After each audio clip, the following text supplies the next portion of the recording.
la actualidad, y a la vez quiero compartir algunas experiencias con ustedes sobre la aplicación de la ley 1173, que está vinculada también a lo que es el juicio oral en niños y adolescentes. En consecuencia, voy a pedir para que podamos irnos conociendo, que nos podamos presentar, digan su nombre, en dónde trabaja, para que ya podamos arrancar el curso. Voy a empezar por acá, con ustedes.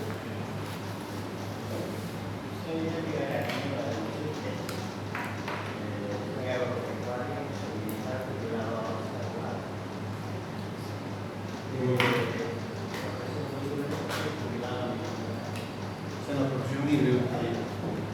¿Usted? Hola, soy trabajador social, Ariel Gutiérrez, y trabajo en aldea infantil de Sosa. Bien ligado con el tema, ¿no? ¿Usted? Buenas noches, mi nombre es Silvia Daca, trabajo en el órgano judicial, en el juzgado de instrucción de familia, juzgado público de familia y instrucción penal, primero de Santa Cruz. en Botón, ¿Es lejos de acá? 1 hora, 15, con la PKM. Entonces, antiguamente era conocido solamente como el Código del Menor. Ha ido sufriendo una serie de transformaciones, cambiando su esencia, que antes solamente se tenía una protección al menor. Ahora se trata de una protección integral que agrupa también a los adolescentes. A medida que ha ido desarrollándose las diferentes instituciones, como ser el SLIM, las defensorías, se ha ido dando más prioridad en realidad de atención a este sector vulnerable. Para ello es que se promulga la ley 548, que es de julio del 2014. En esta ley tiene un objetivo principal, el cual lo vamos a analizar. Dice, tiene por objeto reconocer, desarrollar y regular el ejercicio de los derechos de niño, niña y adolescente. Y a su vez está implementando un sistema. Este sistema se va desglosando en varios subsistemas de protección integral. No es solamente una atención nominal como antiguamente se lo conocía. Es así que ya está garantizando, inclusive en la misma Constitución Política del Estado, que ha sido promulgada el año 2009, 9 de febrero, ya integra los derechos de la niñez como un derecho fundamental. Ya a partir de esto, el Código empieza a desarrollar una finalidad, la cual es de garantizar al niño, niña y adolescente el ejercicio pleno y efectivo de sus derechos para el desarrollo integral. A su vez, el Código establece una serie de derechos y garantías, pero también de obligaciones. Y este Código, como todos los cuerpos legales, está basado en principios. Vamos a empezar a intercambiar ahora un poco de criterios. ¿Qué se entiende por principios? ¿Qué serán los principios? ¿Podemos participar? ¿Qué son los principios? ¿Qué entendemos como principios?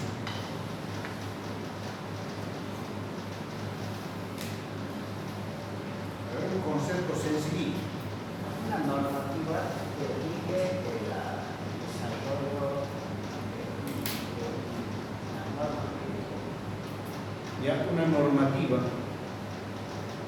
que norma, está bien, los dos conceptos bien, norma. ¿Qué más será?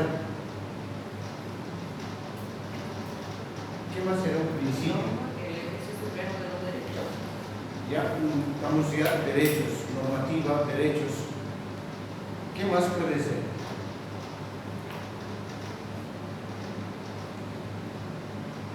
A ver, ¿será que los principios pueden estar regulados con un artículo específico? Por ejemplo, artículo 5, el principio de inmediación, cumplimiento obligatorio. ¿Puede ser?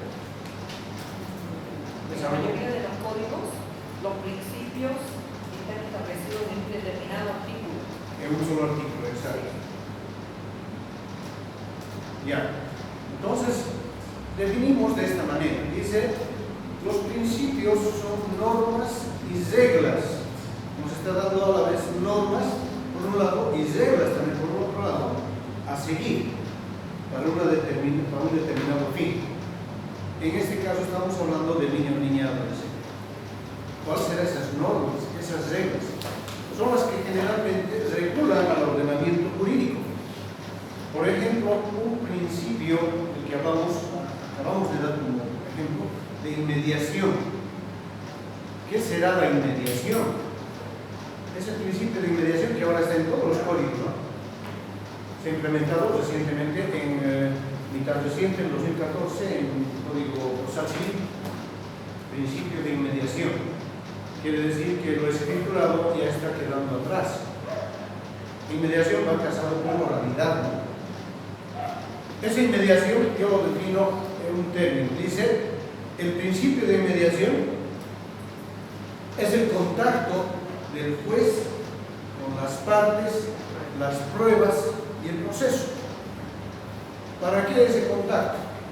Para que yo tenga conocimiento pleno de las pruebas, pueda influir en mis sentimientos, y para que con las partes, para saber cuál de las partes va a ser beneficiada con mi fallo. Yo me pongo en el lado del juez, entonces estoy aplicando.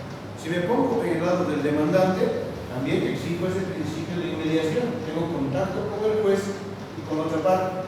Tengo que convencerlo al juez a través de la palabra hablada, con la palabra de manera oral, convencer mis pretensiones. Y con las pruebas, que hablando no le voy a convencer, tengo que producir pruebas. Entonces ese principio de inmediación se plasma en ese concepto. Contacto del juez con las partes, las pruebas y el proceso. ¿Para qué? Para sacar un resultado. Y ese resultado buscando siempre que ampare mis derechos. Es así que el Código de la Niñez y Adolescencia, en un solo artículo, los agrupa a estos principios. El principio toma un interés superior.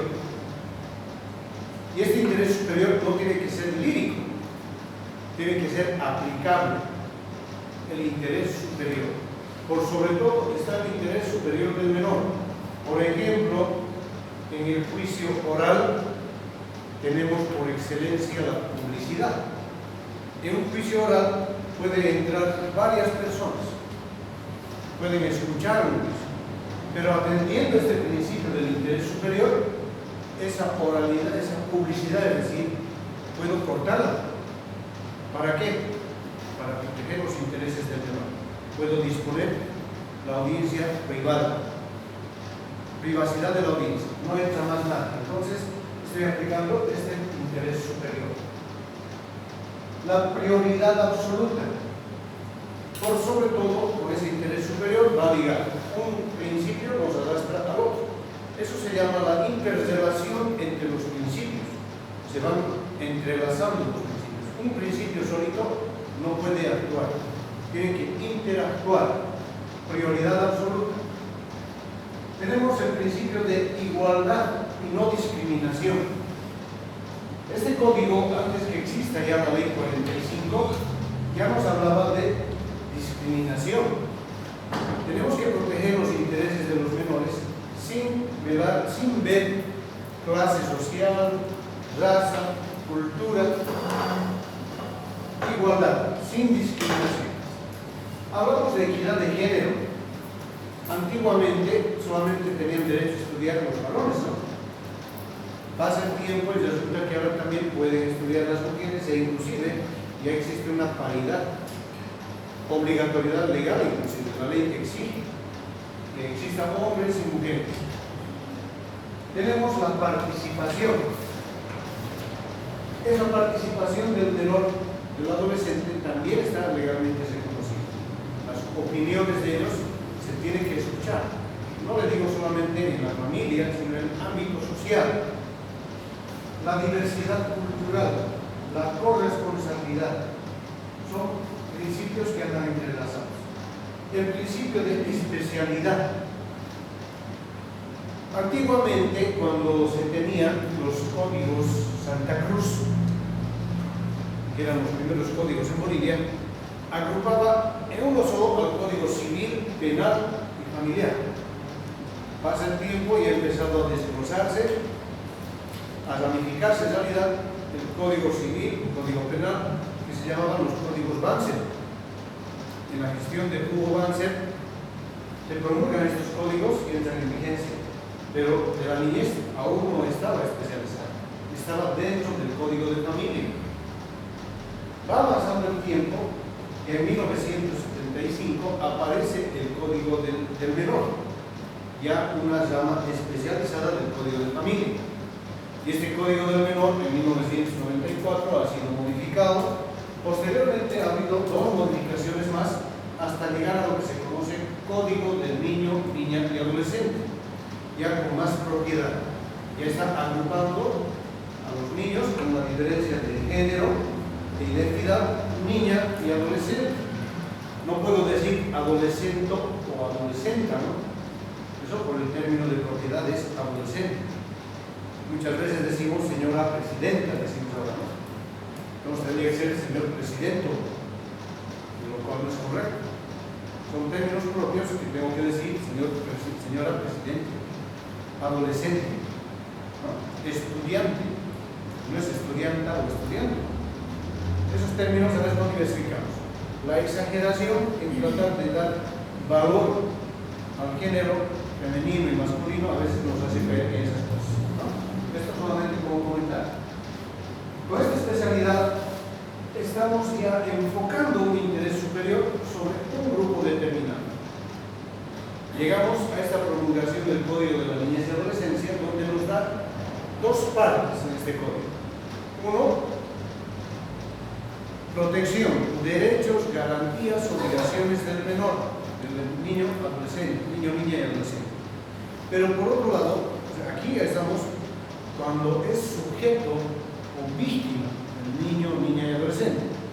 Y por otro lado, en la parte final del código, ya entramos cuando ya es victimador, cuando ya es sujeto que se llama imputado, sujeto activo. El código por ello nos trae este tipo de dos grupos. Primero, para la defensa de los derechos e intereses de ese menor, y en el otro, también para poderlo juzgar de manera especial. No podemos juzgar a un adolescente con las normas ordinarias.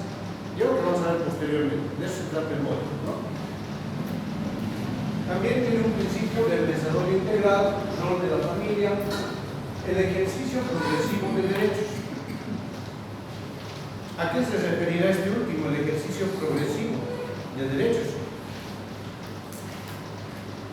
¿Qué podemos entender por ese término? Que con el curso del tiempo va aumentándose o progresando según lo que va en la época del tiempo que sería. De acuerdo a la edad que tiene el niño, niño adolescente, entonces él va a ir ejerciendo sus derechos de manera progresiva, ¿no es cierto? Exacto, va subiendo un escalón. Un niño, un bebé, va a tener diferentes derechos va a ejercer diferentes derechos que un adolescente que ya está en edad de, por ejemplo, estar en la secundaria, ¿no? O en primaria, ¿no? Entonces, como diríamos, como dice muchos, la vida hay que subir de escalón en escalón, ¿no? Cada escalón que sube un derecho más adquirido, ¿no? Y dependiendo de la edad. De la edad. Ahora, en materia de la niñez, hablando en este tema, en ejercicio progresivo de derechos, en materia civil, ¿desde cuándo se considera que la persona tiene derechos o es sujeto de derechos? No, me refiero, sujeto de derechos, no obligaciones. Las obligaciones, para ejercer derecho pleno, cumplen mayoría de edad. Pero me refiero desde cuándo adquieren derechos como persona. Desde la concepción. En materia civil. En derecho civil, la persona adquiere derechos desde el nacimiento. Si esta persona nace muerta, no tiene ningún derecho. Pero nace vivo, tiene derechos hasta sucesorios, digamos. Empiezan los derechos. Pero en materia de la niñez y adolescencia, empieza a adquirir derechos desde la concepción. Es sujeto de protección por el Estado desde esa concepción. Por eso es que tenemos los diferentes tipos penales, ¿no? Tenemos el aborto en sus diferentes modalidades. Ya protege a la vida. Entonces son dos materias diferentes. Cuando una mujer embarazada. La mujer embarazada, ¿no? Entonces, esos derechos progresivos, como ha dicho la doctora, va subiendo escalón a escalón.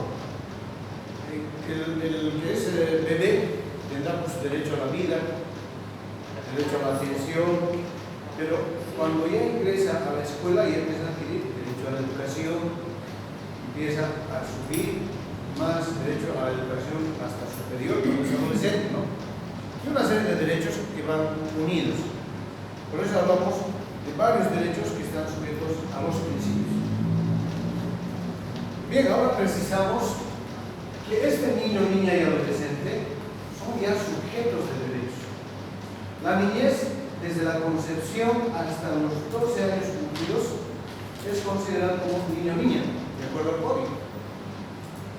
Bien, desde la concepción. No estamos exigiendo el requisito civil que nazca con vida. Y en esto, ¿qué derecho podría tener? Puede tener derecho de asistencia familiar. ¿Sí? Tiene.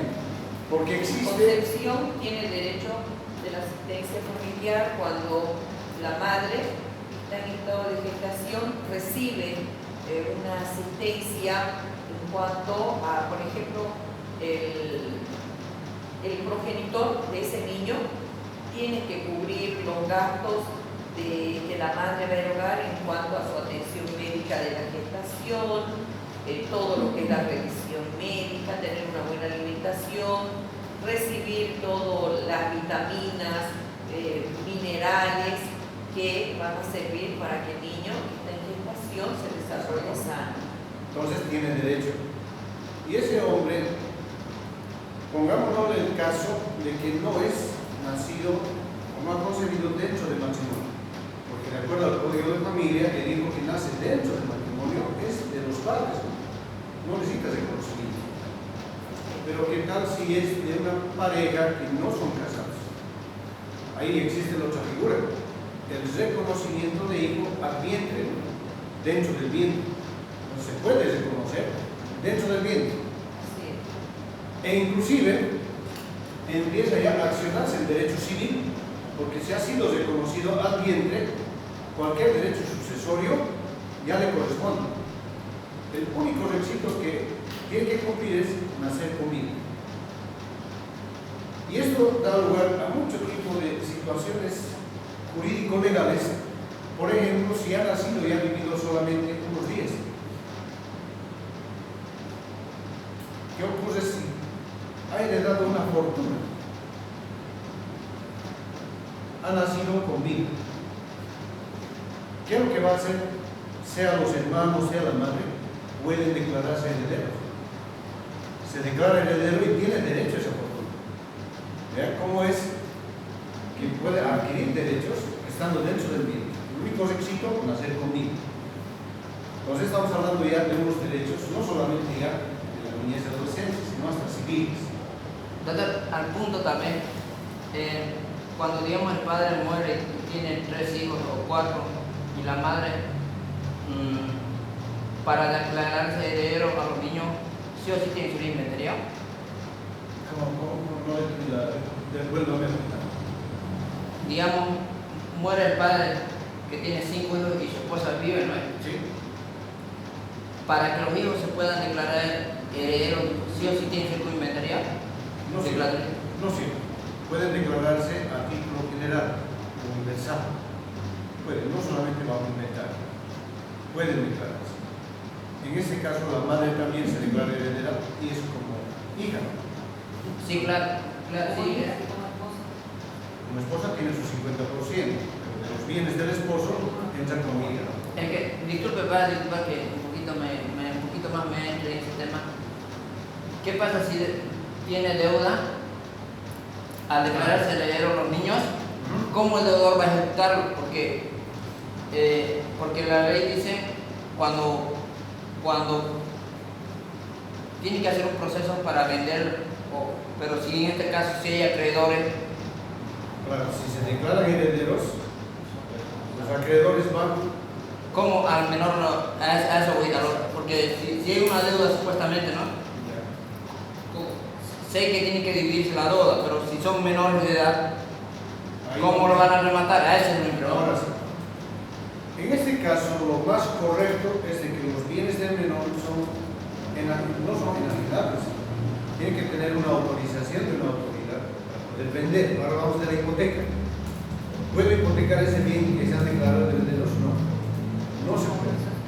Porque la protección especial que se dice sobre el menor, por estamos hablando de la especialidad, prohíbe de que ese bien pueda ser rematado y demás, porque es un bien que él ha adquirido. Y siendo menor, no podemos arrematar.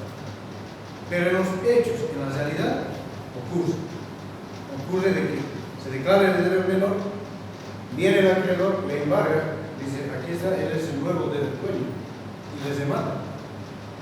Pero eso es nulo. ¿Puedo yo rematar bienes de un menor? No se puede. Por eso, doctor, mi pregunta era, ¿no tendría que ser lo legal, lo correcto, al declararse heredero bajo inventario y recién tener una cosa valor de cierto efectivamente para que pueda declararse heredero limpio, como si no como y lo correcto es eso, que yo me declare o declare a los menores herederos bajo beneficio de inventario. Porque tal si no sabemos o no conocemos de la existencia de deudas. Ahora, si conozco, lo más aconsejable es declararse bajo beneficio de inventario. Porque me estoy declarando heredero sobre lo que no está hipotecado, sobre lo que va a ser posible para mí. Y si veo que las deudas son más grandes, el beneficio que voy a hacer es que no me declaro heredero. Claro, responsable ya el heredero de las deudas del padre. Eso es lo que ocurre con el Estado cuando dice el Estado a través del Código Tributario que los herederos van a heredar la deuda tributaria. ¿Qué hacemos con los hijos que son menores? Y es una pregunta bien cabalística, ¿no? ¿Qué hacemos con los hijos que son menores? Ese patrimonio puede ser arrebatado por el mismo Estado. Ahí viene la incógnita, ¿no? ¿Qué hacemos? ¿Qué hacemos? Ese código es así. Si tengo deuda tributaria, las deudas con el Estado no prescriben y se transmite a los herederos. Si yo sé que tiene una deuda mi papá y demás, no voy a declarar a un heredero. O bien pido bajo beneficio de inventario. Pero el problema está que hacemos si no sabemos esas deudas, no conocemos, y se declara heredero. ¿Qué hace el Estado? Ese caso ha sucedido con el hermano Fernández, ¿no? Tenía mayor deuda y no tuvieron que rematar hasta lo que habían recibido los hijos de edad. Exacto. Un caso así. Ahora, ¿qué es? Tampoco el Estado puede perder, ¿no? Tampoco puede perder. ¿Qué es lo que el Estado hace? Hace anotación preventiva sobre esos bienes. ¿Hasta cuándo? Hasta que la persona sea mayor de edad. ¿No? Es mayor de edad la persona, viene y le ejecuta. pero los intereses no crecen. En todo caso, los intereses van a ir creciendo. Porque el dinero hace dinero, lo que se llama el lucro cesante. El dinero hace dinero. Si es una deuda tributaria, va a ser más dinero todavía. Si es dinero común de un préstamo, por mucho que no tenga intereses, sabemos muy bien lo que dice el 409 del Código Civil, el interés legal. Le va a ir corriendo el 6% anual, el 0,5% mensual. Se va a ir subiendo. Pues el dinero genera dinero. ¿No? Pues es lo que va a ocurrir. La deuda que era pequeñita va a ir creciendo. ¿Qué artículo dijo? 409. 409 del interés legal, 410 del interés convencional. Código Civil. Bien, dice adolescente desde los 12 años hasta los 18 años cumplidos. ¿No? Ahora en este grupo de la adolescencia nos vamos a centrar al final de que va a ser el curso, nos vamos a centrar en la justicia penal juvenil. Si bien delimita la adolescencia de 12 a 18, pero penalmente persona es imputable a partir de los 16 años. de los 16 años y es responsable penalmente.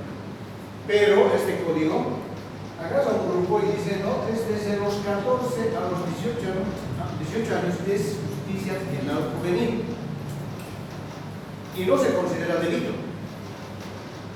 No se considera delito. Pueden ser faltas, pero no son delitos. Son juzgados por las faltas, no por los delitos. Delito es a la la responsabilidad civil de la familia. a los padres. A los padres la responsabilidad civil. Eso vamos a ver luego. Derechos de los niños y niñas. Dice un derecho fundamental a la vida, a la salud y al medio ambiente. En este código nos desglosa el derecho a la vida. Y es el derecho a la vida que va ligado a muchos otros derechos. El derecho a la salud. Ahí viene inclusive a la atención hospitalaria que puedas recibir desde la concepción a través de los controles prenatales, postnatales. Posteriormente hay centros de salud, que es el proyecto que había asumido. El Estado está obligándose a atender a un grupo determinado. Derecho al medio ambiente, proporcionar a ese niño adolescente un medio de convivencia social sano. Ahora vamos a los deberes, que no solamente son derechos de los niños, sino deberes. Preservar su salud, su vida, preservar su vida y su salud. Asumir su responsabilidad como sujetos activos en la construcción de la sociedad. Conocer, ejercer, preservar, defender sus derechos y respetar los derechos de las demás personas. Este catálogo que está acá está consignado en el Código de la Niñez y Adolescencia. Yo lo hago así como un resumen para solamente hacer un repaso. Es un catálogo amplio, está hasta el inciso K. Valorar las culturas y la producción nacional, que son derechos de niños, niñas y adolescentes.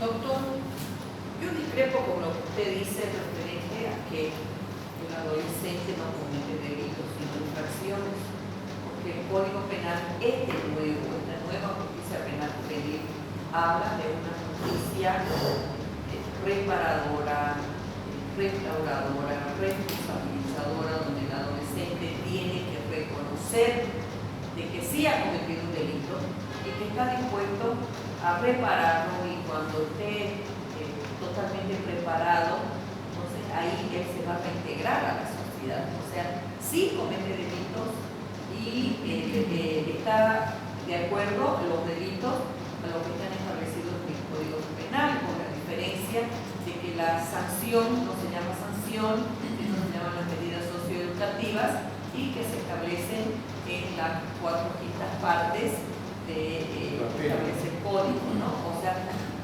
antes se consideraban infracciones, pero el código habla de infracciones cuando hablamos de la violencia psicológica, violencia entre pares, violencia entre unidades educativas, porque cuando hablamos de delito en el tipo violencia, entonces bueno, ahí nosotros tenemos que remitir o hacer conocer a las partes de que en los hechos de violencia ya constituye un delito. Cuando, por ejemplo, cuando hay lesiones que se adecúan a un tipo penal, no se puede considerar una infracción, pero solo es la violencia psicológica, ¿no? Pero cuando hablamos del sistema penal juvenil, sí, el código en todo el libro tercero hace referencia a la comisión del delito. Está bien, yo también estoy de acuerdo con usted, pero yo lo que le estoy refiriendo es a la doctrina, a la dogmática. Cuando ingresemos a la justicia penal juvenil, vamos a ver de que efectivamente tiene ese adolescente comete sí delito, porque está dentro del Código Penal. En el Código Penal tipifica una serie de conductas. Si su conducta se adecua, es delito, ¿no? A eso me refiero. Ahora estamos hablando solamente desde el punto de vista dogmático, donde nos dice cómo debemos considerar ese grupo vulnerable que lo llaman la adolescencia no tiene que equipararse a una persona ya adulta. A eso me refiero. Vamos a ingresar a eso. Claro, por eso que hablamos, cuando usted estaba explicando de los principios, hablamos de una justicia penal juvenil especializada no solo a los funcionarios, a los jueces, policías, ministerio público que va a intervenir, sino también una justicia penal juvenil especializada en cuanto al trato especial que se le va a dar a todos. Por eso es que tiene un régimen especial para ser juzgados. ¿Ya? Vamos a ir avanzando eso con el transcurso de las diapositivas. Vamos a ir asentando ya propiamente esa conducta del menor, o del adolescente, ya no tanto del niño niña adolescente. He anotado en la diapositiva instrumentos internacionales en cuanto a la justicia penal juvenil.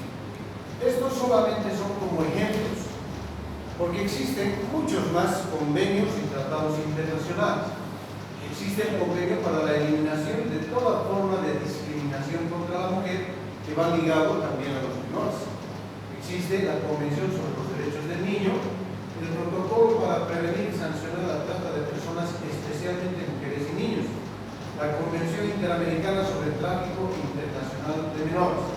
¿Por qué colocamos esto acá? ¿Qué valor tiene dentro de nuestra legislación? Esa misma fue aprobada en la Asamblea. Esa aprobación es parte de la Constitución. Es parte de la Constitución, sí. Y las leyes también se repiten, porque son ya normas. ¿Ya? Algunos han sido reconocidos como leyes del Estado. Entonces están dentro de lo que viene a ser el bloque de constitucionalidad. Esa es la palabra. El bloque de constitucionalidad. En la universidad nos han enseñado esta pirámide, ¿no? Que se llama la pirámide kelsiana, ¿no? Que es de Hans Kelsen. Nos han dado categorías. Dicen que está la Constitución Política del Estado, y aquí abajo las demás normas. Aquí están los tratados y convenios internacionales, pueden estar también las convenciones y demás, las leyes, pueden ser las leyes nacionales, las leyes departamentales. Aquí abajo pueden estar, ya no hay ordenanzas municipales, son leyes municipales, pueden estar las resoluciones de todo tipo, ¿no? Entonces, ¿dónde ubicamos a estos tratados y convenios internacionales? Los ubicamos acá. ¿Por qué? La palabra que ha dicho usted, bloque de constitucionalidad. ¿De qué está compuesto ese bloque de constitucionalidad? Y eso nos dice el artículo 410, segunda parte de la Constitución. Dice que está compuesto por los tratados y convenios internacionales que hayan sido ratificados por el país. Y si son ratificados por el país, necesariamente ha tenido que ingresar a un tratamiento legislativo. Y ha salido una ley que ratifica ese convenio. Y al salir una ley, está debajo de la Constitución. Ahora, ¿qué nos dice el artículo 256 de la Constitución Política del Estado? Nos dice que cuando se trata de derechos humanos, tiene más jerarquía supraconstitucional inclusive. Vean cómo el tratado de convenio, un tratado que está aquí, viene y se coloca sobre la Constitución. ¿Ya? Cuando la Constitución viole algún derecho humano que esté establecido. Exacto, o sea, tiene supra ya nacional. Entonces ya la figura se invierte. Y aquí quiero mostrarles lo que hizo un destacado docente, miembro del Tribunal Constitucional. Esto se llama la pirámide de Kelsen. Y él hizo el reloj de Tredignic. Felipe Tredignic era un magistrado del Tribunal Constitucional, ha sido embajador en Brasil del gobierno también de Evo Morales al principio de su primera gestión. Él ha fallecido, ¿no? Muy erudito, muy letrado. Él dice, este es mi reloj de Tredignic. Así lo convierte. Y dice que aquí están los tratados, convenios internacionales, acuerdos internacionales, protocolos, inclusive la justicia penal internacional. ¿Vean? Dice dice cómo el tratado se viene sobre la Constitución cuando se trata de derechos y garantías. Y lo dibuja así bonito, ¿no? Como un reloj de arena. La Constitución sabemos que es la norma suprema, pero si vulnera algún derecho y garantía sobre un derecho humano, puede estar ese tratado por sobre la Constitución. ¿Ya? A eso se refiere. Por ello es que traigo a colación los instrumentos internacionales que sí tienen un valor, un real.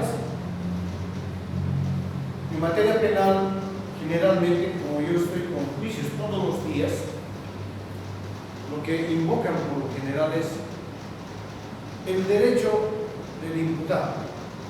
El imputado es el que tiene más derechos inclusive que la víctima, porque tenemos un código garantista, ¿no? A la víctima lo han pegado, le pega lo que quiere hacer el imputado, tiene lesiones, pero cuando le tocamos al imputado, tiene sí derechos. Derecho humano. ¿No? Vean, así funciona, así es la justicia penal, más derechos tiene. Por eso es que invocan en cada ocasión al famoso Pacto San José de Costa Rica. Dice que el artículo 7 dice los derechos del imputado a defenderse libremente sin que esté privado de su libertad. Así nos dicen cuando no quieren ser detenidos. Ahí sí salen sus derechos. Eso como ejemplo solamente. Entonces, cada uno de estos protocolos, convenios internacionales sí tienen relevancia y han sido fuente también para la elaboración del nuevo Código Niño, Niña y Adolescente. Son la fuente, de ahí se recogen todas esas normas y se aplica. Antes no teníamos derechos diferenciados, ahora sí, ¿no? Pasamos ya a la justicia penal juvenil. Vamos a ver quién es competente. Ahí dice, corresponde a la jueza o juez público en materia de la niñez y adolescencia el conocimiento exclusivo. Ahí vamos a la especialidad. Exclusivo de todos los casos en los que se atribuye a la persona adolescente mayor de 14 años y menor de 18 años. ¿Ya? ¿Eso quién dice? El 273 del Código de Niño, Niña y Adolescente. ¿Puede conocer un juez ordinario un proceso penal de un adolescente de 17 años? ¿17? 17 años. ¿Qué lo prohíbe? La Código competencia. ¿Está? porque está todavía como adolescente. ¿Ya? Es imputable. Es imputable. Se puede aplicar. A no ser que antes, por ejemplo, cuando entró en vigencia el Código Niña, Niña, Adolescente, en una de sus disposiciones transitorias establecía que aquellos casos en los que exista un menor de 16 años y que esté ya en el conocimiento de un tribunal, el tribunal debería seguir conociendo, dictar sentencia, pero en cuanto al establecimiento de las medidas socioeducativas, debían ser las que establece el Código Niña, Niño y Adolescente. Eso es en el periodo de transición que se tuvo, y yo he conocido a ese periodo, he juzgado con eso. Tenía que condenarlo y no puede condenar con una privativa de libertad. Tenía que ir a las medidas socioeducativas, ¿no? Dependiendo del delito que haya Dependiendo cometido. del delito, ¿no? Dígame. Acá dice hasta 18 años, ¿no es? ¿Qué pasa si hace un robo grabado, pero le faltan 5 días? Puede ser para el 19 o para hacer el 18. ¿Tiene que acabar el juez de niñez nomás? ¿O si ya le faltan 5 días, un ejemplo, la otra? Después de la niñez. O sea, si no ha cumplido 18 años, es el juez de la niñez, pero si cumplió los 18 años, pasa al otro lado. O sea, como decimos, la rayita es la que me salvó. Vamos aquí. 18 años. Aquí están los 18 años. El día de hoy, 11.79. ¿no? Hoy ha cumplido, o hoy está a punto de cumplir ya los 19 años. Ya. Mañana. Pero hoy he tenido un asesinato. ¿Qué pasa en ese caso? El asesinato tiene una pena privativa de 30 años. Y al adolescente no se le va a condenar 30 años. ¿Cuál es la pena máxima? 6 años. Porque nos dice el código que debemos tomar en cuenta esa quinta parte. ¿No? Entonces me salvo eso de la edad. No pasé a la barrera, fue acá. Por eso es importante determinar el día del hecho. Precisar. ¿Por qué motivo? En este caso de la niñez, adolescencia, para ver si corresponde a la justicia penal juvenil o un juez ordinario. También sirve esa fecha para el cómputo de la prescripción. Puede ser que tarde años en que se juzgue y puedo yo pedir la prescripción, ¿no? Doctor, Pero, disculpe, en esos 18 antes por cumplir, no lo tuvieron, o sea, la norma dice 8 meses que debe durar, ¿no? Pero ¿qué pasa si se pasaron y prescribe todo eso o cómo? A menos los delitos tienen en materia de la niñez y adolescencia otro régimen de prescripción al ordinario, pero ese tiempo de duración que tenga el proceso no le va a retrotraer cuando ha cometido el delito. Ha cometido dentro de sus 18 años, sigue siendo adolescente. La duración del proceso es otra cosa. Eso le va a servir para extinción del proceso por máxima duración, para prescripción, eso le puede avanzar. Pero se computa desde el día, desde la medianoche que ha cometido ese delito. Eso dice el código. Vas a ver más adelante la prescripción. Está. ¿Usted qué decía? Estaba corroborando la norma legal determina la edad específica. 18 años cumplidos. ¿No es cierto? La ley es para blanca, ¿no? Exacto. Solamente es retroactiva en algunos casos de Son beneficio. casos de beneficios sociales. Sí. Laborales. Como 18 años. Nosotros los jueces de la niñez solo conocemos los casos de que el adolescente no haya cumplido los 18 años. Porque si tiene los 18 años cumplidos, y es Al otro justicia lado. ordinaria. Al otro lado. Al otro lado para ¿No? Eso pasa. Y hay un artículo en el Código de la Niñez donde habla de la presunción de minoridad. El juez está obligado y las autoridades a presumir su minoridad, pero esa presunción no puede ser permanente. Tiene que haber los medios idóneos para poder saber su edad. Hoy en día no existe como antes gente indocumentada. Las personas, por lo general, tienen hasta el registro gratuito ahora. Pero pongamos al caso de que hay una persona que no tiene ni un solo documento y está en ese estado de la comisión de un delito. ¿Cómo determinamos su edad? ¿Cómo lo determinaría? para saber cuántos años tiene. Sí. Por ejemplo, hay una prueba que No se hace tiene con la ningún radiografía de la mano Ya. para saber, también por medio del examen de la dentadura. ¿Ya? ¿Qué más? No Pero tiene- a lo que usted dice, se está remitiendo la cuestión ya de prueba biológica. ¿Qué nos va a determinar su edad aproximada, no exacta? Esas pruebas científicas, biológicas, nos van a decir que de acuerdo a su desarrollo corporal, el desarrollo de las manos, de los dientes, el desarrollo de las hormonas y todo aquello, determina una edad probable. Pero nos pone en conflicto cuando tenemos que definir aquello. Entonces, ¿cómo defino si ha cumplido años hoy y mañana? No lo puedo hacer, entonces me juzgo con las normas de la adolescencia, de justicia penal. La Lo más presunción favorable. con la presunción de minoridad. Con esa presunción. No puedo presumir su mayoría porque tengo que aplicar lo más favorable. Entonces, lo vamos a juzgar con esa norma, la más favorable. Pero cuando se conoce que es menor de edad, después también se impide. Exacto. Un juez ordinario no puede conocer. Existen casos, por ejemplo, dicen que el proceso penal es único, no puede dividirse, no puede decir lo juzgo primero a uno, luego a otro, pero tratándose en este caso de que existan personas mayores de 18 años y menores de 18 en la comisión de un delito, ahí sí se divide el procesamiento penal. Yo los voy a condenar a los que son mayores de 18, declino competencia y les remito al juez de la niñez para que conozca el caso y los juzgue por la justicia penal. Ahí sí hay la Pero por ejemplo, usted, digamos, una persona mayor que se presente y diga, yo soy menor de edad, tengo 17 años, uno está viendo de que no tiene las características de un adolescente. Entonces ahí usted hay que aplicar el principio de la verdad material.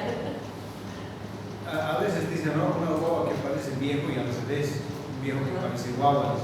Es subjetivo, por ello es que las pruebas científicas nos ayudan. Pero he tenido casos así, donde dice, yo soy menor. En su declaración, él declara, en los delitos sexuales en especial, Sí. son menores cuando son condenados o cuando son investigados.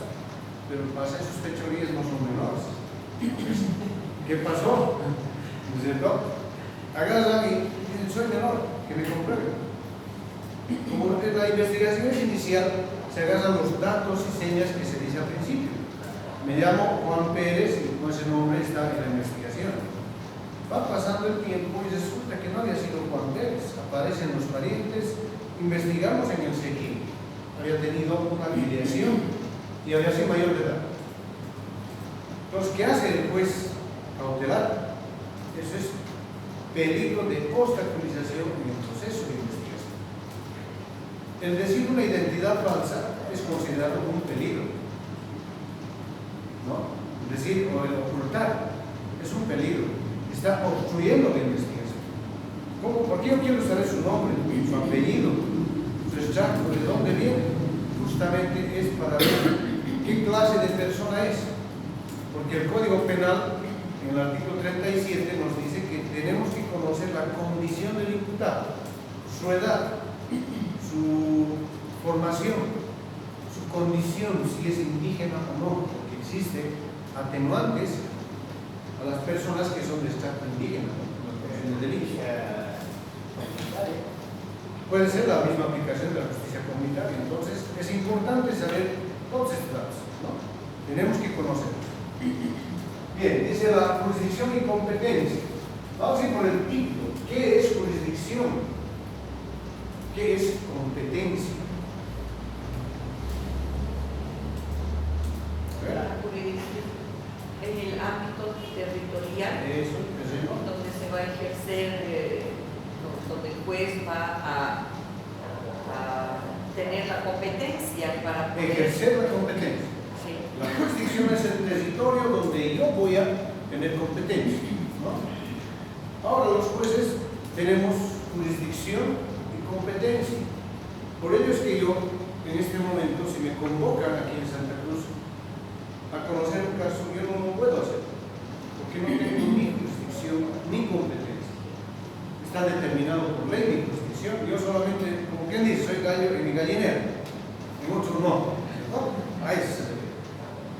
Ahora, un fiscal puede actuar en cualquier lugar del país, Sí. porque ellos tienen un principio de la unidad, ¿no? Pueden traer un fiscal, por eso se conforman comisiones de fiscales. Señor fiscal de Sucre, vayan a apoyar a la paz.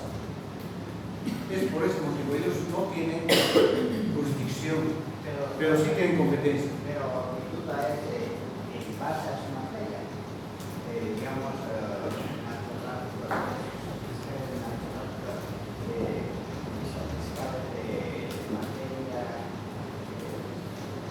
Bien, sí. Esa es la duda. bien que toca el tema. Hay que aclarar una cosa. Cuando yo estuve de tribunal de sentencia, he ejercido varios cargos, ¿no? He estado en tribunal de sentencia, he sido juez mixto, en la actualidad soy juez de sentencia solamente. Había unos casos que me plantearon muy interesantes sobre lo que se dice.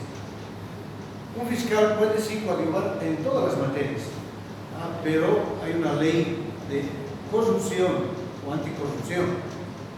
Dice que tiene que ser fiscal especializado. ¿Y quién designa ese fiscal?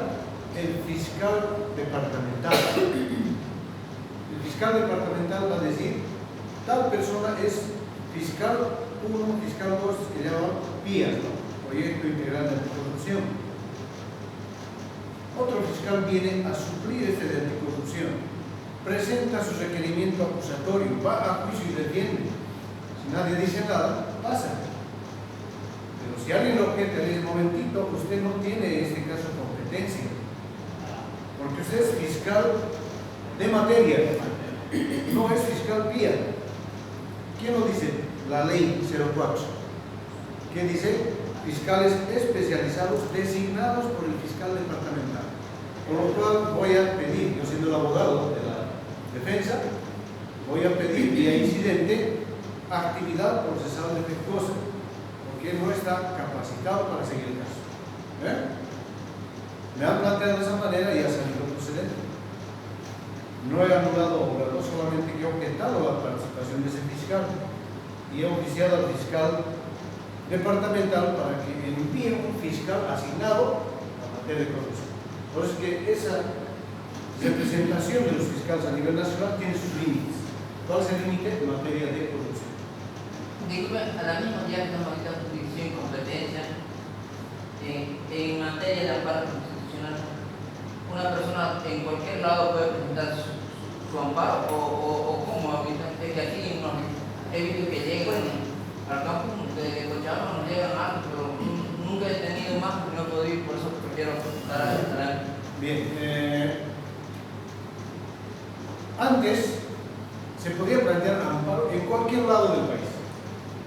El accionado está en Santa Cruz, yo lo planteo en Sucre, porque es mi conveniencia. Sí, aquí yo por ejemplo le preguntaba. Ahora viene ese detalle. Tenemos un código de procedimientos constitucionales, la ley 254. ¿Qué nos dice? En cuestión de competencia. Dice que para que el juez de garantías constitucionales, en este caso que va a conocer el amparo, acción de libertad, tiene que tener, el caso tiene que ser, uno, reglas de la competencia. ¿Dónde se ha suscitado la vulneración al derecho? Si esa vulneración se ha desarrollado aquí en Santa Cruz, es competente el juez de Santa Cruz. Segunda regla de competencia. ¿Cuál es el domicilio de la persona recurrida? Es Sucre. Es también competente el juez de garantías de Sucre. Pero si lo planteó en Cochabamba, el hecho vulneratorio no ha sido en Cochabamba. El domicilio del recurrido no ha sido Sucre. Ese juez no tiene por qué conocer. Pero, disculpe, ¿qué pasa si sé que ocurrió en Cochabamba, ¿no? Pero le da un poder al quien vive en el lugar y eso le plantea con el poder, ¿no? No puede ser. Pero, ¿qué pasa si el accionado no reclama oportunamente, se dicta sentencia? Ahí está el detalle. ¿Eso qué se llama? Y está todo lo que hacemos está normado por ley. Esto saliéndonos un poco del tema de acá. Sí, hemos abordado el tema. Ajá, sí. Todo está regulado. ¿Qué dice el artículo 16 de la ley del órgano judicial? Dice que todo tiene su momento procesal. A la conclusión de cada etapa viene la preclusión del derecho. Precluye su derecho. Sí, claro. Si yo no he reclamado ante ese juez de garantías, no le he dicho usted es incompetente, en esta audiencia voy a plantear una excepción de incompetencia de su autoridad.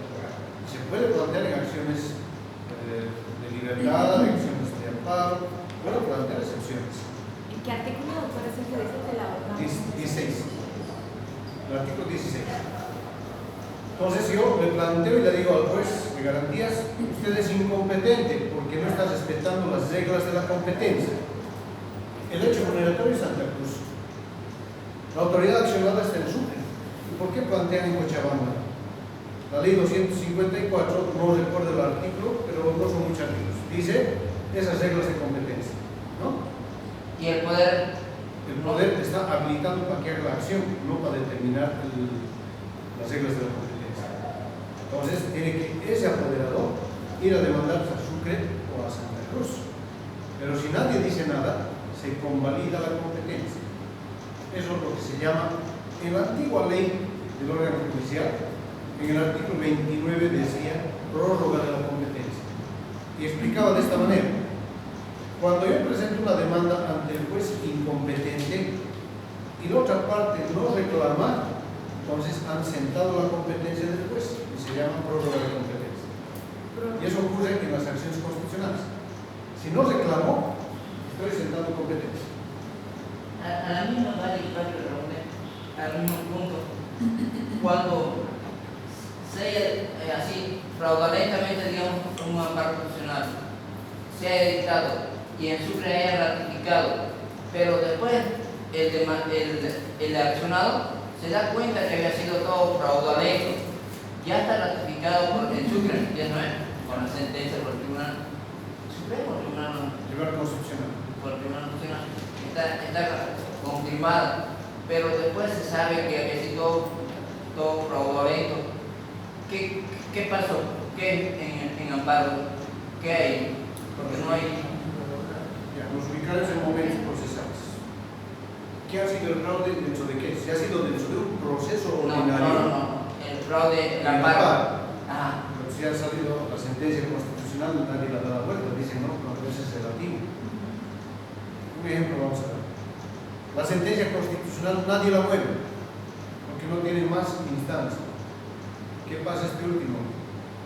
Han ido a presentar una acción para que se modifique una sentencia constitucional donde le permiten al expresidente a volver a postular. Si ha salido una sentencia y nadie la mueve, ¿por qué han presentado otra acción para que se modifique? ¿Se modifica o no? Entonces se modifica.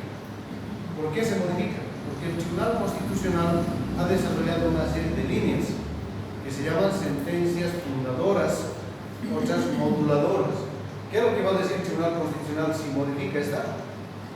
Tomando en cuenta, voy a hablar así en voz alta porque es un curso, no estoy dando una opinión jurídica ni por el estilo. Un ejemplo: dice que la postulación de tal persona, la postulación es legal porque es un derecho humano.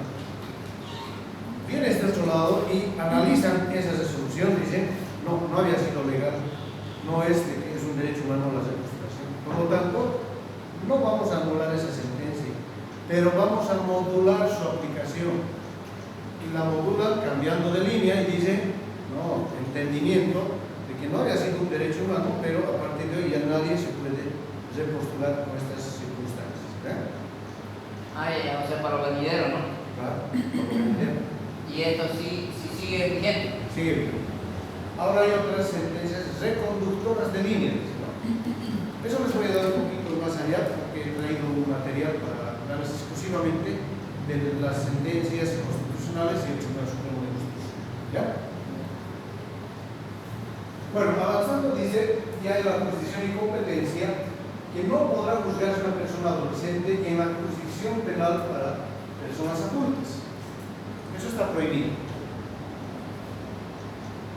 Ahora se ha desarrollado un sistema penal para adolescentes que es un conjunto no solamente de normas, sino, como dice ahí en la diapositiva, es de instancias, entidades, servicios.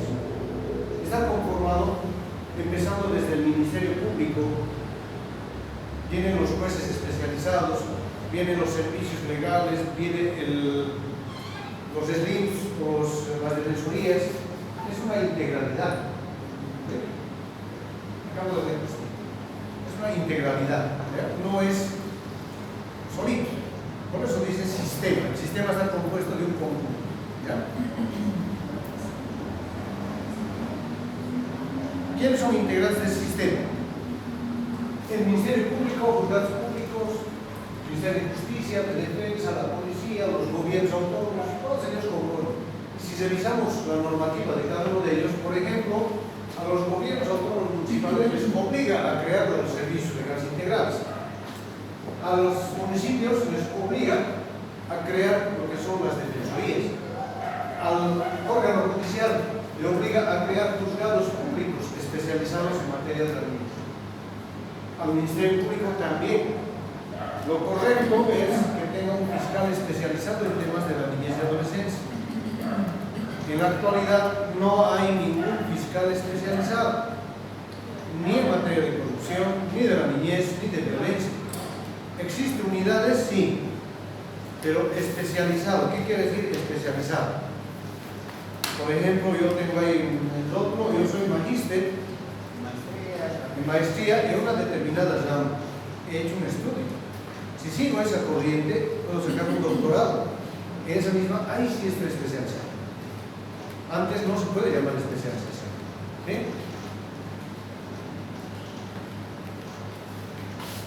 Responsabilidad del adolescente. Ahí quedaremos y vamos a un break. Vamos ahora a analizar qué es el delito. ¿A qué se denomina delito?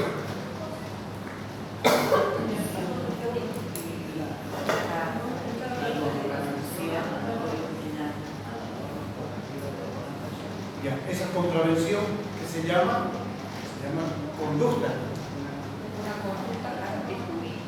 Llaman conducta antijurídica, dicen, ¿no? En contra de la ley. Vamos a un ejemplo clarito. Quien mata o quien quita la vida a otra persona comete el delito de homicidio o asesinato. ¿Cuál es la diferencia entre homicidio y asesinato? Dice el homicidio que no es intencional. Se divide en varios, ¿no? Homicidio, suicidio, homicidio piadoso, de todo. Pero vamos al otro lado del asesinato, solamente como ejemplo. El asesinato tiene que ser premeditado, tiene que ser planificado. Esa era la única vertiente que hasta hace unos años atrás estaba siguiendo. Pero el Tribunal Supremo de Justicia, ¿qué dice con relación al delito de asesinato? Que no solamente la vertiente del asesinato es quien planifica la muerte de otro. Y pone como un ejemplo cuando una persona lesiona, lastima a otra persona y al verla caída sigue lastimándola, a eso hasta provocarle la muerte. Eso ya no es homicidio. Evidentemente ha salido de su casa no con la intención de matar, pero el poco aprecio por la vida hace que se convierta en asesinato. Porque si yo estoy pegando a una persona, lo veo caído, dejo de golpearlo, ¿no? Pero está seguido golpeándolo, entonces tiene poco aprecio por la vida, y eso sí lo clasifica de asesinato. Vean, entonces la conducta es la que se acomoda a lo que es el delito. El delito es la norma que está ahí, la regla que debemos cumplir. Dice prohibición.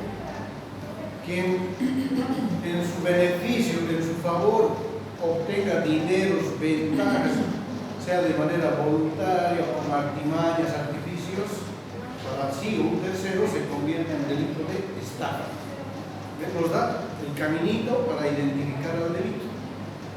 Quien está conduciendo un vehículo por inobservar la norma o por no poner en orden su vehículo, porque si no ha cumplido ninguna de esas obligaciones, comete el delito de homicidio o lesiones en accidente de tránsito.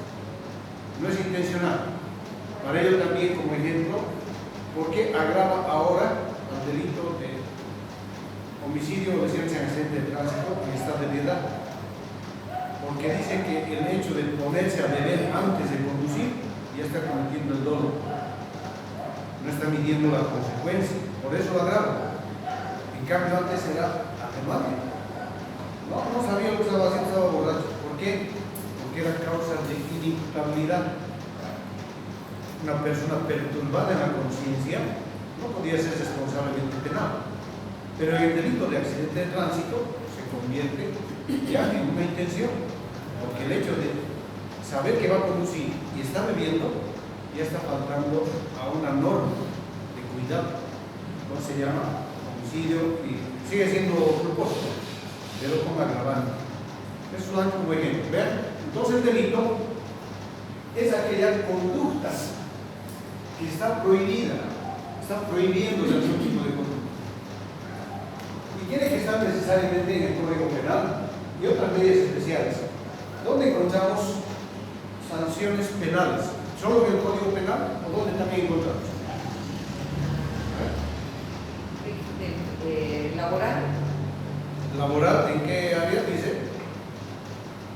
Responsabilidad cuando Seguridad va a la actividad laboral y todo, legalidad, responsabilidad. En el ámbito laboral, cuando no se tiene el cuidado, la preservación, ¿no? Puede cometer delitos en contra del medio ambiente, por un lado. Donde hay penas también, hay penas en la ley de 1331, que es la ley forestal, tala de árboles, ¿no? En el Código Tributario hay los delitos tributarios, entonces hay penas. En el Código de la Niñez y Adolescencia, que es la esencia donde está modificando el delito de prevaricato, por ejemplo, ¿no? Hay otras leyes también que nos dan penas, o sea, por eso dice leyes especiales. La 348 también. La 348 es una ramificación, aunque sea un compilado de leyes, pero en materia penal, si analizamos, la ley 04 da penas, la ley 348 da penas, la 548 da penas. De trata y tráfico. Trata y tráfico, uso de armas, ¿ven? Es una diversidad de normas que nos dan penas. Esas conductas están sancionadas con penas. ¿Ya? Por eso dicen llamas especiales. No todos los delitos están en el Código Penal. Obvio que hay autores que lo están agrupando, ¿no? Más bonito, como se hacen para los abogados, los jueces, uno puede encontrar. Pero quien invoca una conducta tiene que demostrar. Si el fiscal viene y me dice, a esta persona le voy a acusar por el delito de adulterio, y yo le digo, demuéstreme que el adulterio es un delito. El delito no es, pero el adulterio no es delito, ¿no? Causa del divorcio. Antes era de causa de divorcio. Porque ahora se quiere divorciar de divorcio y ya está 3 meses ya, ¿no? Pero creo que aquí sí, si la persona... Aunque debería ser. Debería. Sí, no, antes era causal. El artículo 131, 130 en realidad, nos daba 4 causales de divorcio. Y el 131 decía en la separación de hechos por 2 años ya era causal de divorcio. ¿No? En cambio, ahora ya, viéndonos a este adulterio, ya no es ni siquiera causal. Es simplemente para determinar la conducta. Ese adulterio puede servir para que yo no le dé la tenencia de los hijos a esa persona. Le dé a la madre o al padre, solamente es eso. Ya no es causal, mucho menos delito. Entonces, si no está esa conducta típicamente determinada, por eso dice en el Código Penal tiene que haber un tipo penal, por eso hablamos del tipo. ¿Qué es el tipo? Es la identificación. Dicen, este tipo, dicen, no, esa persona. Nosotros al delito le llamamos tipo penal. Ese es el delito.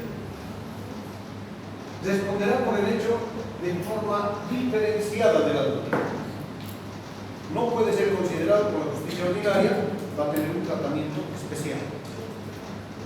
Y no se le va a imponer tampoco una pena como en la justicia ordinaria, sino va a tener una medida socioeducativa de acuerdo al delito. Porque sí hay privación de libertad, ¿no? Y hay centros especializados donde va a cumplir esa pena. Los derechos y garantías de el adolescente en el sistema penal serán asegurados por todos los integrantes del sistema. ¿Quiénes habrán sido integrantes del sistema? Como ella, los jueces. Jueces, todo la diapositiva anterior. Fiscalía. Clase técnica de políticas sociales, gobernación. Gobernación, municipios. Los municipios, las defensorías de la niñez y adolescencia. ¿Ya? Es el sistema, ¿no? Que hemos visto en la diapositiva anterior. Ese es el sistema. En la introducción que hice al ingresar las diapositivas, les dije que hay una reserva de actuaciones. El principio de publicación se corta aquí. Porque todos los actuados de los menores, en todo caso los adolescentes, tienen que gozar de la reserva. Todo se hace en reserva. No puede salir fotocopias para nadie. todo es desde cero. No pueden hacer una publicación. Esto es en la teoría. En los hechos, yo conozco muy bien un caso en Potosí que han secuestrado, supuestamente han secuestrado a una menor, otros menores. ¿Para qué? Para pedir dinero a sus papás, cuando era un autosecuestro. La menor ha enseñado a sus compañeros, se han encerrado en una casa, no ha sabido, y ha empezado a pedir dinero. Los padres, el padre era un minero acaudalado, empezaron a pedir dinero. Pero esto se torna en una discusión entre ellos, empiezan a pelear y acaban por matar a la que había hecho todo el plan, a la hija. ¿Qué ha ocurrido en el juicio? Se ha dado a conocer nombres, domicilios de quienes eran y eran menores de 18 años. Eso de la publicidad no se cumplió con esa necesidad. Claro, el juicio lo ha llevado sedado, pero todo el mundo conocía quiénes eran. O sea, casos en la sociedad que a veces no se cumplen. Todos los días ves en la televisión, ¿no? Ha sido sorprendido una persona adolescente y ya está enfocado. O sea, eso no se cumple. Pero sí en el juicio, el deber del juez es respetar esto. Dice que está prohibida la obtención o difusión de imágenes como divulgación de la identidad. El registro de antecedentes penales y policiales será reservado. ¿Quién va a tener ese registro? ¿Puede ir al RENAP, al registro de antecedentes penales? No va. Queda un registro en el juzgado de la niñez. Ahí está su registro. Pero si están en este proceso, ¿por qué no defienden ese derecho de identidad del adolescente? ¿Por qué no van contra ese medio, digamos, que publicó eso? El problema es que el Ministerio Público es el encargado de hacer prevalecer esto porque es el protector de la sociedad, antes era de la sociedad y el Estado. Solo de la sociedad. ¿Quién representa al Estado? La Procuraduría General del Estado. Él debería decidir de oficio, pero no lo hace. ¿Y por qué no lo hace? No es porque no quiere, no es que yo defienda a los fiscales, sino que tenemos pocos fiscales, pocos jueces, y la verdad es un problema más de oficio, o sea, no está dentro de eso. Es por ese motivo, creo entender. ¿Qué eso pasa? Dice, en caso de la persona adolescente declarada rebelde, se publicarán únicamente los datos indispensables para su captura. En el datos indispensables, que quiere decir nombre, apellido o señas que identifican. En cambio, en los delitos ordinarios, la obligación es de publicar todo. Estado civil, si tienen carnet, si tienen domicilio, todo. Esa es la diferencia. Ahora vamos al proceso, plazo del proceso. La duración del proceso jurisdiccional desde la denuncia hasta la sentencia ejecutoriada, dictada en este caso por el juez público de la niñez, no deberá exceder de 8 meses. No se computará el tiempo de declaración y dilación del proceso cuando ésta sea atribuible a la persona adolescente. La demora judicial generará responsabilidad a la autoridad judicial. Y la doctora nos puede comentar tal vez si se acaban dentro de los 8 meses o hay casos que se extienden más. Hay casos que se extienden más. Hay casos en los que el Ministerio Público tenemos que estar combinándolo para que concluya su proceso. Primeramente nosotros pues nos convertimos en un filtro, por decir, porque si no concluye dentro de los 45 días la investigación tenemos que combinarla, ¿no? En realidad son muy pocos casos los que no se concluyen en muchos. No se concluyen. Pero muy pocos. Y ahí viene la labor múltiple que cumple el juez, o sea, a manera de comentario. Vamos a hacer un esquema aquí. El juez, vamos a hablar del juez o del proceso ordinario. Cuando existe la etapa de la investigación, ¿qué juez es el que conoce el control de la investigación? Juez cautelar.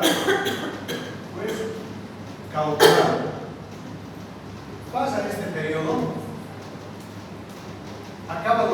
investigativos, ¿quién conoce? El juez de sentencia o el tribunal de sentencia, ¿no? En cambio, en la niñez y adolescencia es el mismo juez, un solo juez el que conoce estas dos etapas. El rol que tiene es múltiple, porque va a combinar al fiscal para que acabe su investigación, va a conocer del juicio y va a sentenciar, y además va a imponer esas medidas socioeducativas. Es el mismo juez. Todas esas actividades se concentran en un solo juez. No existe un juez cautelar de la niñez y adolescencia. Es el mismo juez el que va a conocer. Esa es la diferencia de la justicia especializada en esta parte. Hay más diferencias, ¿no? Ahora, ¿cuál es el ámbito de aplicación? Se aplicará a adolescentes a partir de 14 años de edad y menores de 18 años de edad, sindicados por la comisión de hechos tipificados como delitos. Si no está tipificado ese hecho, no es delito, que hemos explicado hace un momento antes.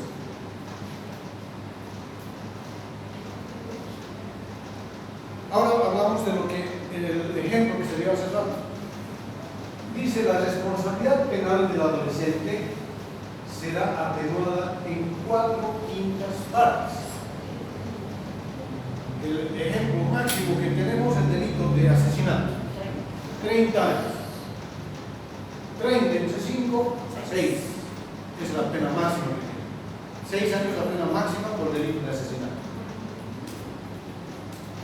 ¿Qué ocurre en estos casos? ¿Por qué los antisociales van desarrollando medios y mecanismos de cometer delitos? Justamente agarran menores, los utilizan para cometer delitos sabiendo que pueden ser inimputables, y si son imputables, juzgados por esta justicia especial. ¿Por qué? Por su atenuación. Porque el que está por atrás puede ser mayor de edad, va a ser condenado por una pena máxima. Pero en este caso, por esa razón, ¿no? Para delitos cuyo máximo penal es de 15 y 30 años, la ley penal, la sanción deberá cumplirse en un centro especializado. ¿Cuál es el centro especializado? Aquí en Servicruz. Servicruz. Nueva Vida Servicruz para los adolescentes. En realidad tenemos uno que es Servicruz, que es el más grande, tenemos otro que es el Centro Fortaleza, y hay otro que es solo exclusivamente para mujeres. La diferencia de estos, y nosotros como consideramos para poder enviar un adolescente en el Centro Servicruz, está dividido en aquellos que van a cumplir ya la sentencia, los otros adolescentes que van a cumplir una detención preventiva y que estén entre la edad de los 16 a menores de 18 años. En el Centro Fortaleza, los adolescentes entre 14 y 16 años. Si hubiera espacio, van desde la detención preventiva. Si no hay espacio, los del Centro Servicruz lo hacen un traslado para el cumplimiento de la sentencia. O sea, hay especialización en los centros. Sí, en el mismo Centro Servicruz están divididos por edades, y en un lado están los que tienen sentencia ejecutoriada y en otro lado los preventivos. Bueno, es una ventaja, ¿no? Porque divide a diferentes grupos sociales. En cambio, como yo he estado ejerciendo en Potosí mucho tiempo, existe un centro que se llama Nuevos Horizontes. Ahí están los menores que los llaman los menores de calle, que es un centro de acogida en realidad. Pero los condenados con una sentencia, un adolescente, van a cumplir su sentencia ahí. ¿Qué ocurre? Que este adolescente que tiene conductas delictivas empieza a corromper al otro que está en estado de calle o en estado de no tener padres que lo protejan. Aquí en Santa Cruz tenemos nosotros los centros especiales que son las casas de acogida, en lo que no permiten que nosotros reclutamos a un adolescente que tiene un proceso y que está dentro de lo que viene a ser la justicia penal juvenil. Está totalmente prohibido, además de que esos centros los maneja el programa de asistencia social de gobernación. función. Y para que ingrese un adolescente, tiene que tener primero un acogimiento circunstancial y que ese acogimiento circunstancial es puesto a conocimiento después de la niñez y adolescencia por la Defensoría de la Niñez y Adolescencia. En cambio, el Centro Semicruz está manejado, como no tiene todavía un programa propio, y depende de lo que viene a ser la seguridad ciudadana. No podemos nosotros hacer eso, lo que hace el grupo posible. Exacto, es que esa ya la falta de centro, o sea, no hay. Y no hay una política gubernamental del departamento, porque esto corresponde a los departamentos, no es dependiente del gobierno central. Por eso estamos viendo... ¿Sabe qué, doctor? Cuando entró en vigencia plena la ley 548, que fue el 6 de agosto del 2014, y nosotros después tuvimos una reunión a los pocos días con el Ministerio de Justicia, no nos capacitaron. En primer lugar tuvimos nosotros que capacitarnos, estudiar, leer, ver, y a los de la gobernación de Santa Cruz, que es una gobernación que era una gobernación completamente contraria al gobierno, entonces no un gobierno, bueno, no eran nazistas, entonces les exigieron, le dijeron, ustedes sabrán cómo, pero tienen que tener su centro. Aquí en Santa Cruz, ya con la anterior ley, la ley 2026, Santa Cruz era el departamento piloto en cuanto a lo que eran adolescentes infractores, que se llamaba antes, ¿no? Y tenían un centro que es el Centro Fortaleza. El Centro Fortaleza, donde solo ingresaban un número de 40 como máximo de adolescentes. Y como la población que nosotros atendíamos en cuanto a infracciones, porque no eran considerados delitos, entonces eran entre las edades de los 12 hasta menores de 16 años y eran muy pocos.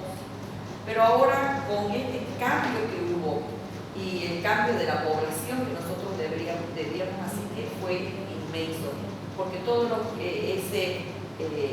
adolescentes de 16, 17, 18 años que conocían los jueces cautelares no nos pasaron a nosotros. Y no les importó de que no existan los recursos suficientes y que no había ambiente. Les dijeron, ustedes verán, tienen que hacerlo porque tienen que hacerlo, porque si no la ley les da responsabilidades. Y nosotros vamos a exigir que ustedes cumplan. Es así que se vio primeramente, se habilitó un centro que se llama Techo Pinardi, se lo adecuó como para una pequeña cárcel, se tuvo que poner alambrado, cerrar, subir, contratar personal para que eso funcione como un centro especializado para adolescentes infractores, ¿no? Y eso se fue llenando y tuvieron que ver dónde trasladarlo. Y existía este lugar que era Semicruz, que tenía una ley de funcionamiento, pero era exclusivamente para los adolescentes que en esa época imputables ya conocían los jueces cautelares a partir de los 16 años.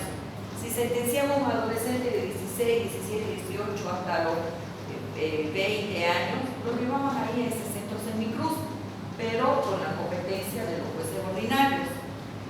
Y vieron de que esa población ya no iba a ser remitida por un juez cautelar, ya había pasado a nosotros como jueces de la niñez. Entonces hicieron un cambio a la ley de funcionamiento de Semicruz y la adaptaron exclusivamente a lo que viene a ser el Código Niña, Niño, Adolescente. Entonces ese centro grande que había ya pasó a ser un centro especial para adolescentes, porque es grandísimo, es bien grande.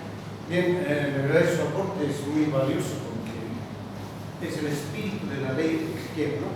Centro especializado. Sí. Pero por cuestiones de logística, programas y todo eso no se puede hacer esto. Y en la última parte de la diapositiva justamente habla de esas medidas socioeducativas, ¿no? Con restricción de libertad y libertad. Lo ideal es que a la persona, al adolescente privado de libertad, tenga que asistirle también un equipo multidisciplinario. ¿Qué es lo que se busca? Vamos a ver al final, que es la diapositiva o el curso, vamos a ver esa restauración. La pena es restaurativa, no es como en la materia ordinaria, supuestamente ha cambiado de nombre, ya no se llama penal, se llama centro de rehabilitación. Porque no, lo correcto es que para que sea un centro de rehabilitación tenga pues todos los insumos necesarios como talleres, psicoterapias, terapias ocupacionales, lo cual no posee. Pero sí al adolescente hay que proporcionar de estos medios, ¿no? Claro, doctor, por ejemplo, en este artículo que está en la proyección, establece cuando el delito pasa de los 15 y 30 años, nosotros establecemos una medida socioeducativa en privación de libertad, o sea, en el centro. Pero si el delito no es menor a 15 años, establecemos medidas de restricción de libertad, como viene a ser, puede ser un régimen domiciliario o una semilibertad, ¿no? Y cuando no está privado de libertad, el cumplimiento del adolescente es a través, dentro del mismo programa de Semicruz, existe un centro de orientación, pero en libertad, donde el adolescente también debe asistir de acuerdo al horario, de acuerdo al bien que se le establece, a cumplir esa terapia, a cumplir ese plan individual de la ejecución de la medida socioeducativa, pero no en privación de libertad. Y ahora la pregunta, ¿qué pasa cuando no cumple? Cuando no cumple, bueno, se puede revertir Y acudir. y actuar. Sí. Bien, hasta ahí es este tema. Vamos a una diapositiva que vamos a ver ahora sobre, antes de entrar a la justicia penal propiamente dicha juvenil, vamos a analizar algunos ejes. Por ejemplo, la ley, que está plasmada en la ley 548, nos dice normas. ¿Qué debemos hacer? ¿Quién nos interpreta estas normas? ¿Quién es el intérprete de la norma? El Pues el juez es el intérprete y ¿quién va a aplicar la norma? ¿Qué ocurre cuando hay un vacío en la norma? ¿Qué hacemos cuando hay un vacío o una doble interpretación? ¿Qué ocurre? La doctrina y la jurisprudencia. Jurisprudencia. ¿Qué es la doctrina?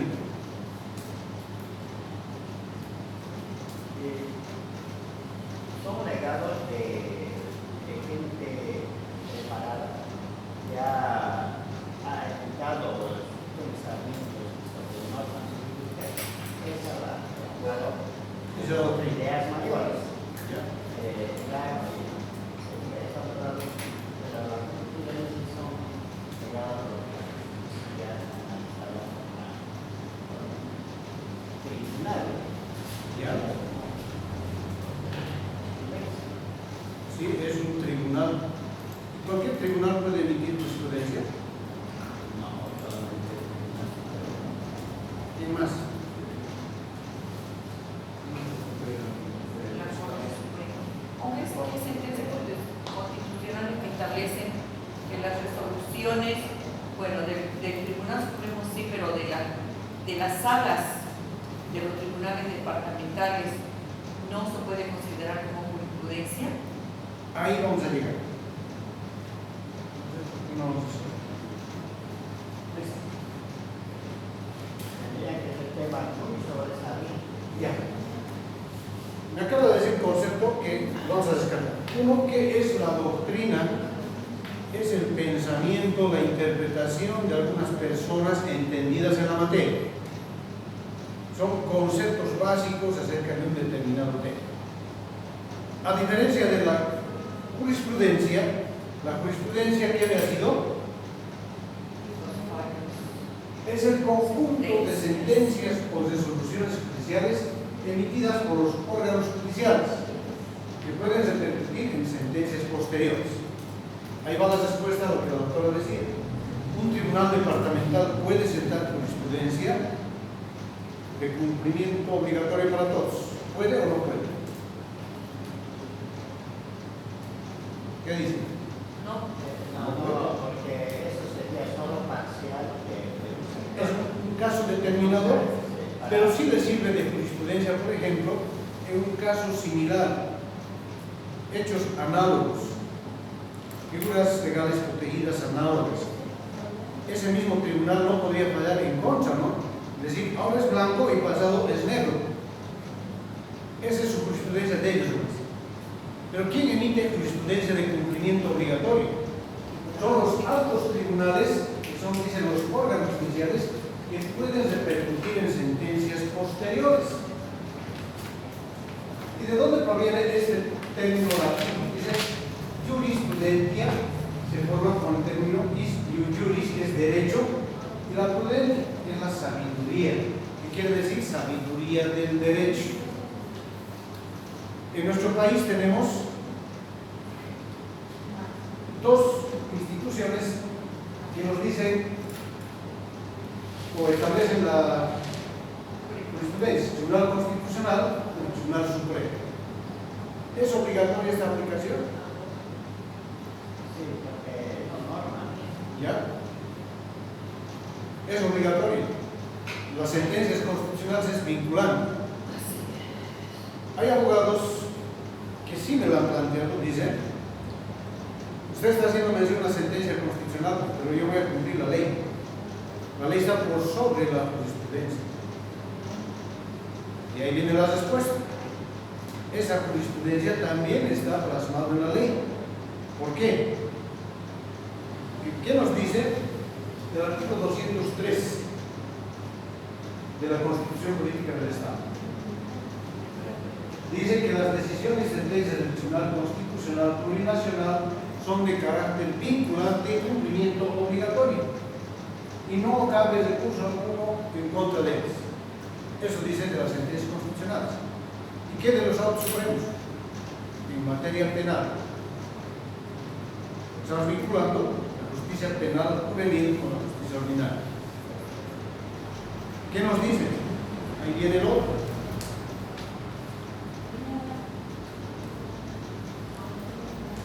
El artículo 420 del procedimiento penal nos dice que la Sala Penal de la Corte Suprema podrá, en conocimiento de los tribunales y jueces inferiores, las resoluciones de los recursos de casación. Y más abajo nos dice: será obligatoria para los jueces inferiores. Se tenemos que cumplir. Ahora, todas las sentencias constitucionales serán vinculantes. Para determinar, para casos similares. Casos similares, ¿no? No es todo lo vinculante. ¿Qué nos dice la jurisprudencia?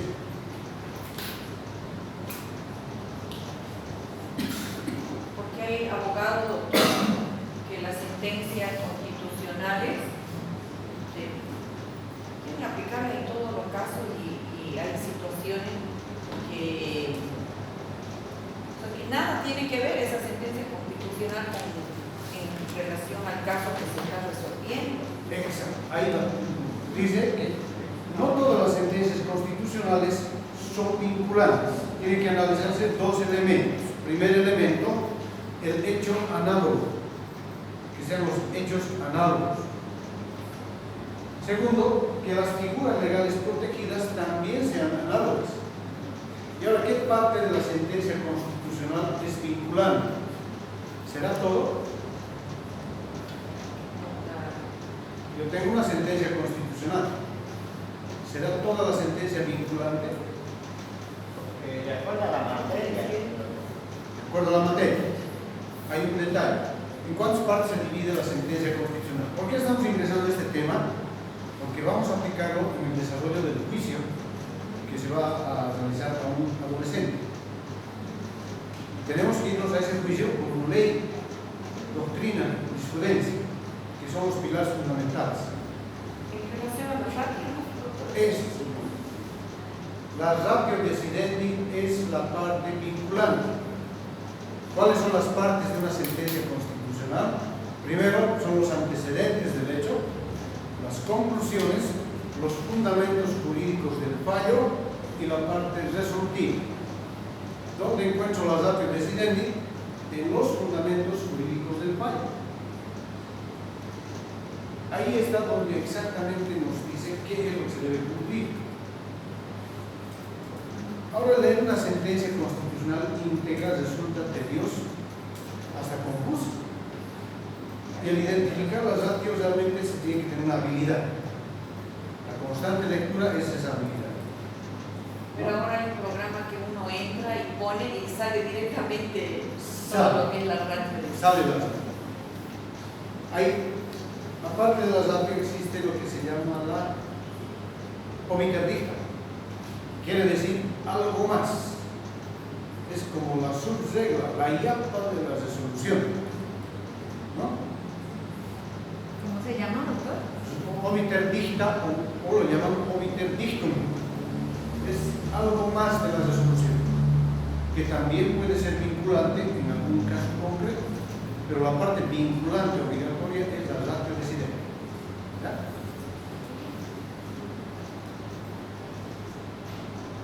Eso lo dice la sentencia constitucional 318-2011-L. Pues no todas las sentencias son vinculantes. Vamos. Está. La sentencia 1422 del 2012 ya nos dice qué parte es vinculante. Dice el que expresa que debe considerarse los hechos y también el conjunto fáctico de hechos concretos que han producido o han motivado la resolución. Vamos al otro lado ahora. Esta sentencia es del 2002. Estamos en el 2019. ¿Sirve la sentencia o no sirve? Como jurisprudencia. Sirve. Ya hay un antecedente. Pero hay ya hay que ver una- si no hay alguna otra que haya que ser más moduladora. Eso, porque dice usted también, o sea, ¿qué ha hecho esto? Les doy otro ejemplo. La sentencia constitucional 1036/2002-E. ¿Qué nos manda esa sentencia constitucional? Nos dice las partes del proceso. Dice que el proceso penal se divide en tres.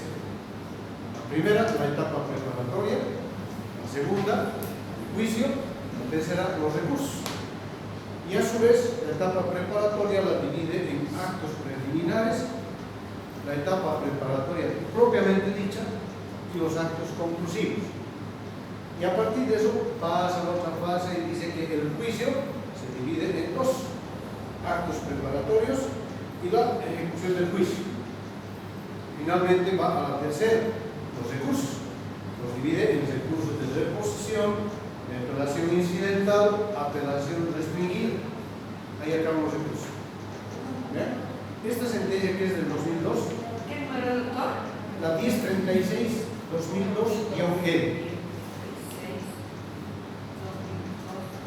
Y hay otra sentencia, o es autoconstitucional complementario, esa que es la 52-ECA-SA-2002. ECA, 2002. Es la que le complementa esa y dice exactamente qué se hace en cada etapa. Entonces, vemos que esa sentencia constitucional tan antigua sigue en vigencia. Por eso no podemos escuchar, y es aberrante que un abogado diga su sentencia constitucional es antigua, hay otras más modernas. No, entonces no es esa. Lo que hay que identificar es cuál es la sentencia fundadora de esa línea. ¿Cuál ha fundado la línea? La 1036 ha fundado esta línea. Hay otra sentencia constitucional que es la 33/2006. ¿Qué dice? Esta sentencia dice desde cuándo se computa el inicio de la investigación para la extinción del proceso por máxima duración. ¿Qué tiempo tiene que durar el proceso ordinario? Es la investigación, todo el proceso. ¿Qué tiempo? 3 años. Artículo 134, 133 del procedimiento penal. 3 años. ¿Desde cuándo computó? Desde la denuncia. ¿Qué nos dice esa sentencia? 33-2006. Vean, son líneas tan antiguas que no han cambiado y siguen. Como esas hay varias. ¿No? Esa es la forma de interpretar. Por eso ahí nos dice que debemos ver los hechos y demás. Con relación a la obligatoriedad de la aplicación, yo les digo, la ratio residenti es la parte que se aplica.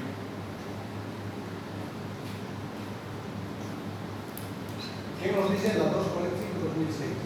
Sentencia también antigua, sigue en vigencia.